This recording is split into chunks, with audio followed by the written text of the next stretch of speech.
এটা আমার birthday gift ছিল, যদিও বার্থডে চলে গেছে, এটা খোলা হয়েছিল না। তো চলুন আজকে খুলে দেখা যাক এর ভিতরে কি আছে। Wow, lighting, chocolate, yummy. এটা চকলেট না, এটা তুলা। এটা চকলেট, এটা চকলেট, এটাও চকলেট। দেখা যাক ভিতরে কি আছে। ওয়াও, জোস না? ওই টুক টুক টুক টুক। একটা টি শার্ট দেখতে পাচ্ছি। চলুন চলুন,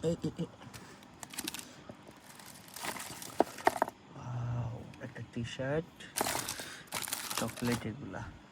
নিচে একটা স্পেশাল জিনিস ছিল, সেটা আপনাকে দেখাতে পারলাম না জন্য আমি রেখে দিয়েছি। এটা একটা সুন্দর টি শার্ট আছে। ধন্যবাদ সিয়াং।